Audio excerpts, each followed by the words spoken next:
Hello guys, my name is James, please don't forget to subscribe to our channel. Number 5 is the appropriately titled 5th episode of the season. It begins with a montage of 5 aging in the future and dragging Dolores along on his journey. Back in the present day, he tells Luther about the apocalypse and how he saw all of their dead bodies.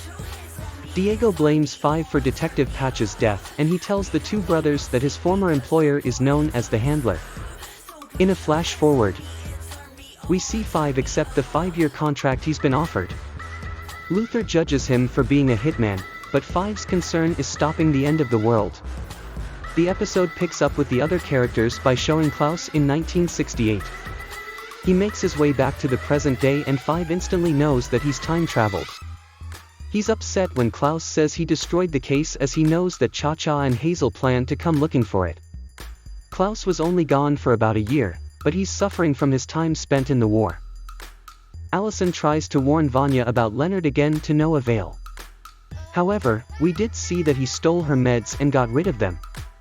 It's suspicious and even more so when Vanya mentions that the first chair stopped showing up. Allison looks into Leonard and finds an address for him. Hazel continues to have a fondness for Agnes, the waitress at the donut shop. He's not as dead set on completing the job as Cha-Cha seems to be, and that just might allow number 5 to succeed. Diego stakes out the place with Klaus in tow while 5 makes a list of people whose deaths might stop the apocalypse from happening. Diego and Klaus follow Hazel back to the motel and Diego ends up being shot at right when she gets up to the room. It's safe to say that they didn't make a whole lot of headway with that plan. They can't even leave in the car because the tires were slashed. Things turn back to Vanya as we see her solo audition, which in the comics leads to her becoming the villain of the first story arc. We see her win over her audience as she continues to play. Meanwhile, Allison sneaks around Leonard's house and gets out right after he comes home.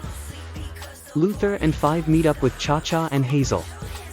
5 negotiates himself a phone call with the boss, but Klaus and Diego show up in an ice cream truck to run down Cha-Cha and Hazel.